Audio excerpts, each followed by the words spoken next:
Ada yang berbentuk multimedia interaktif, kemudian ada juga yang mungkin ditambahin bahan bacaannya yang mungkin dalam bentuk PDF atau awardnya yang di dalam. Jadi peserta bisa belajar secara mandiri.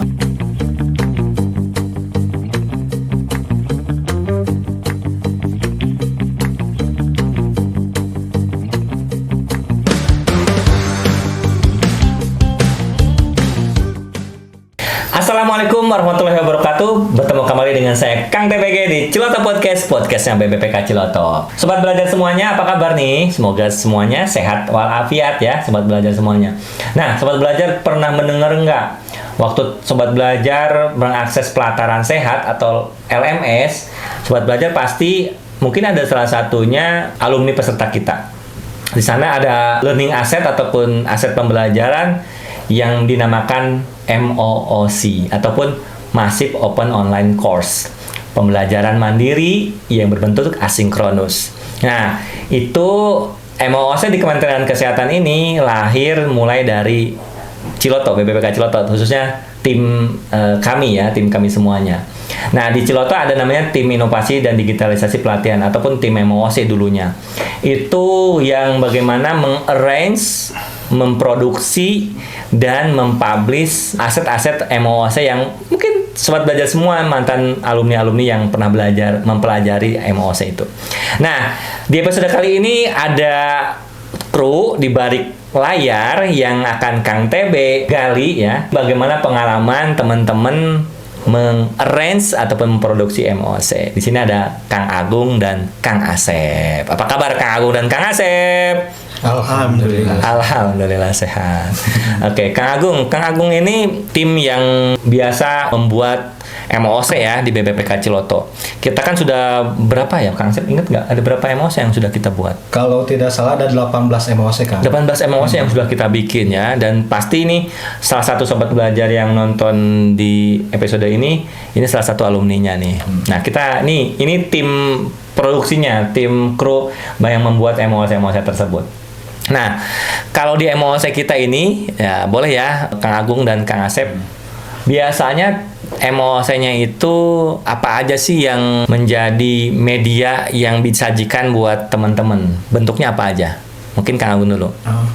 Mungkin kalau yang biasa kami buat ya, misalnya yang di Ciloto tampilkan di LMS Pelataran Sehat, itu ada yang berbentuk video. Kemudian ada yang berbentuk multimedia interaktif, kemudian ada juga yang mungkin ditambahin bahan bacaannya yang mungkin dalam bentuk PDF atau awardnya yang di dalam. Jadi peserta bisa belajar secara mandiri. Oke, makasih Kang. Kang Asep masih ingat gak dulu di tahun awal-awal? Kang Asep ini dulu tim dengan saya berdua ya, sobat belajar ketika membuat MOOC yang pertama didaftarkan menjadi MOOC ya. Sebenarnya MOOC itu yang awal itu ada fundamental epidemiologi. Dan lagi dulu ada namanya yang keduanya itu yang formatnya benar-benar MOOC itu ada MOOC pelatihan dasar One Health ya Pak Asep. Kita kan dulu belum, tadi Kang Agung udah nyebutin kita ada video, ada multimedia. Nah, ini Kang Asep, yang MOOC pertama kali itu kita pakai apa Kang Asep? Ya. Untuk MOOC pertama itu kita masih menggunakan PDF. Ya. Itu masih ingat dari editnya itu menggunakan Canva. Ya. Jadi mungkin Kang TB membuat medianya PDF-nya itu supaya tidak textbook hitam putih. Kang TB diedit di Canva dengan berbagai grafik seperti itu biar peserta itu tidak terlalu bosan melihat huruf-huruf seperti itu. Iya, jadi tidak hitam putih. Jadi jangan khawatir sobat belajar semuanya. Ketika sobat belajar pengen bikin MOOC, kalau misalnya aku nggak bisa bikin video, aku nggak bisa bikin multimedia interaktif, jangan khawatir. Kita juga dulu pernah pakai PDF doang, gitu ya, Kang Asep ya? Tahun 2022 kalau nggak salah ya. Jadi jangan khawatir. Kita bertahap ya, Kang Agung. Nah, Kang Agung yang pernah Kang Agung arrange dari awal sampai akhir MOOC apa Kang Agung? Yang dari awal sampai akhir saya arrange itu MOOC pelatihan dasar surveillance pertussis. Oh, pelatihan dasar surveillance pertussis ya. Itu Kang Agung yang menjadi PIC-nya ya. Oke. Nah, apa sih tantangan ketika membuat MOOC menurut Kang Asep dan Kang Agung? Boleh mungkin dari siapa dulu nih? Boleh dari saya. Boleh dari Kang Agung dulu. Apa tantangannya Kang Agung? Kalau tantangannya mungkin dunia kesehatan itu luas ya. Nah, meskipun saya basicnya kesehatan, tapi ketika misalnya membaca modulnya pertusis, itu banyak istilah-istilah yang agak susah untuk diterjemahkan, untuk dicerna, sehingga kita harus apa ini bahasa sederhananya dari hal ini, terus apa ininya, apa namanya, bagaimana ini prosedurnya, terus definisinya seperti apa. Kemudian sebelum diterjemahkan ke dalam media pembelajaran yang akan kita buat. Jadi bagaimana mentransformasi dari istilah-istilah yang mungkin berat menurut nanti para peserta ya, menjadi yang ditransformasi menjadi yang lebih ringan dibaca ataupun dimaknai ataupun dimengerti oleh peserta kita ya. Dengan mulai dari kita dulu, kita aja nggak ngerti apalagi orang, misalnya gitu mungkin Kang Agung. Oke, Kang Agung, apalagi Kang Agung tantangannya? Tantangannya mungkin kalau yang terkait dengan pelatihan teknis, kadang-kadang peraturannya itu cepat sekali berubah. Misalnya ketika kita bikin ini juknisnya seperti ini, tetapi ketika kita preview ternyata juknisnya sudah berubah, otomatis kan hal tersebut merubah lagi dengan isi materi yang sudah kita bikin. Jadi tantangannya tadi menurut Kang Agung adalah materinya udah jadi, lalu udah dibikin medianya. Ketika udah jadi medianya, udah mau final, ternyata ada regulasi baru yang dibuat gitu Kang Agung ya, sehingga yang namanya media atau materi itu harus valid, harus sesuai dengan regulasi yang terbaru. Jadi ini tantangan adalah bagaimana memvalidasi sebuah materi tidak menyesatkan pesertanya gitu Kang Agung ya. Sehingga tadi ketika ada regulasi yang baru ya kita harus mengupdate gitu ya Kang Agung. Oke, dari Kang Asep sendiri tantangannya apa Kang Asep? Kurang lebih hampir sama sih dengan Kang Agung. Mungkin lebih ke pembuatan medianya, karena kita mungkin menerjemahkan dari textbook, dari modul supaya berbentuk bisa teks gitu ya, berbentuk teks supaya menjadi interaktif dan bervisual gitu.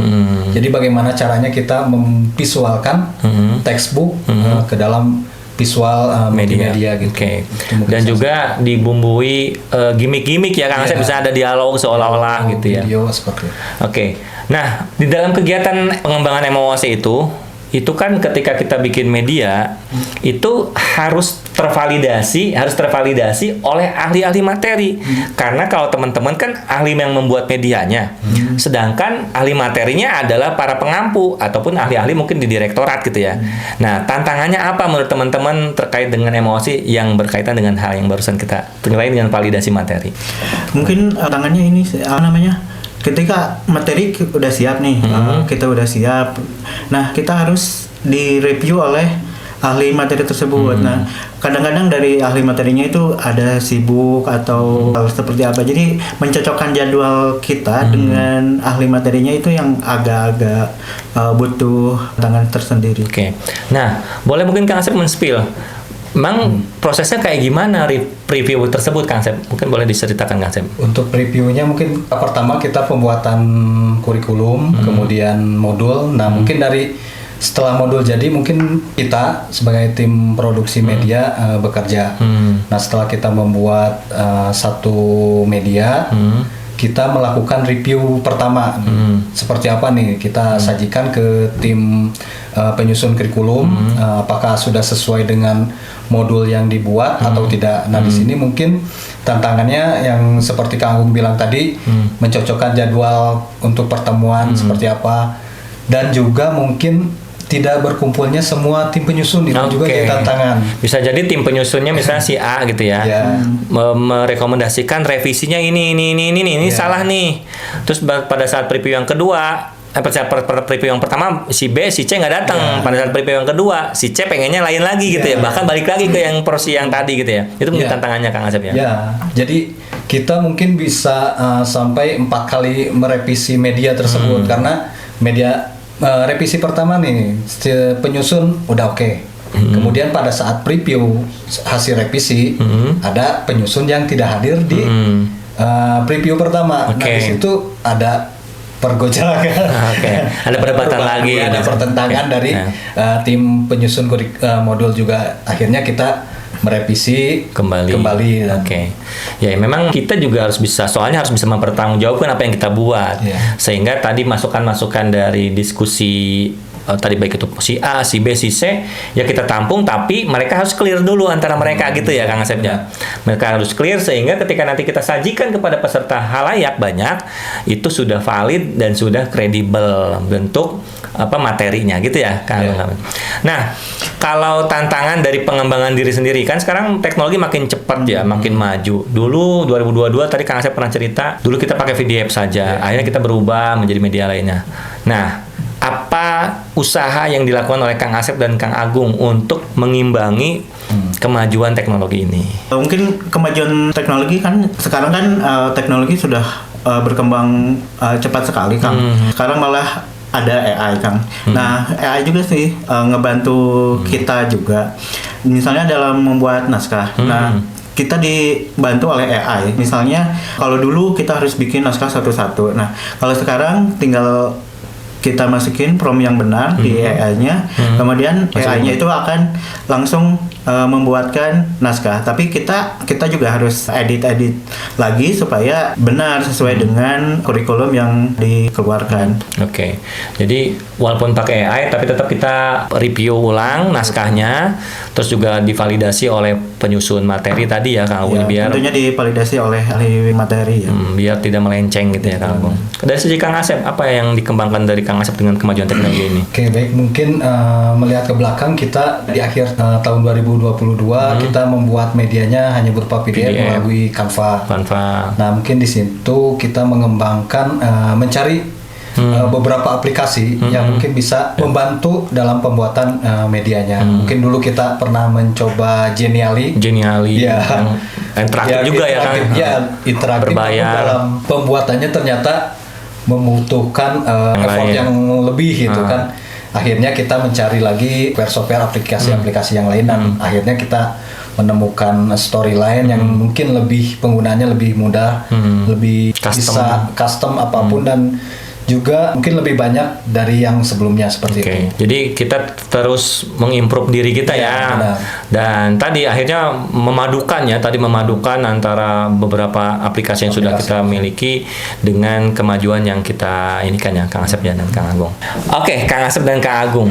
Nah, MOOC tidak sekedar MOOC. Tentu MOOC itu harus dipertanggungjawabkan bagaimana kualitasnya. Biasanya kita menawar kualitas itu dengan menggunakan knowledge check atau evaluasi atau soal atau kuis ya. Jadi kalau di kita itu biasanya karakteristik MOOC itu banyak kuis, karena kuis itu sebenarnya ingin memberikan untuk mengawal kualitas bagaimana materi ini sudah terserap atau sudah terpelajari atau sudah berhasil belum dipelajari gitu ya. Jadi ciri khasnya MOOC Ciloto itu pasti banyak kuisnya gitu ya. Nah, mungkin ada terakhir nih, ada pesan-pesan dari Kang Agung dan Kang Asep nih untuk sobat belajar yang mungkin sering bertemu di Pelataran Sehat. Silakan Kang Agung dan Kang Asep. Jadi saat ini kan sudah banyak sekali pembelajaran yang bisa diakses dalam rangka pengembangan kompetensi kita di Pelataran Sehat. Nah, marilah kita bijaksana dalam mengikuti pembelajaran. Pembelajaran sesungguhnya itu ada di dalam diri kita sendiri. Karena Pelataran Sehat hanya sebuah media. Oke, dari Kang Asep, boleh. Oke, baik. Mungkin pesan ke teman-teman yang sudah mencoba MOOC dari BPPK Ciloto, masukannya mungkin ya yang jujur mungkin dari teman-teman untuk pengembangan ke depannya, mungkin kami masih membutuhkan masukan-masukan dari teman-teman semua yang sudah mencoba mencicipi MOOC kami. Seperti apa mungkin dari sisi media, apakah ada terdapat kekurangan mungkin atau kurang interaktif. Kami sangat senang hati menerima masukan dari teman-teman semua. Oke, makasih banyak Kang Agung dan Kang Asep atas sharing-sharing di hari ini sebagai tim kru Masif Open Online Course di BPPK Ciloto. Terima kasih, moga sehat selalu Kang Asep dan Kang Agung. Baik, sobat belajar semuanya, kita pamit. Assalamualaikum warahmatullahi wabarakatuh.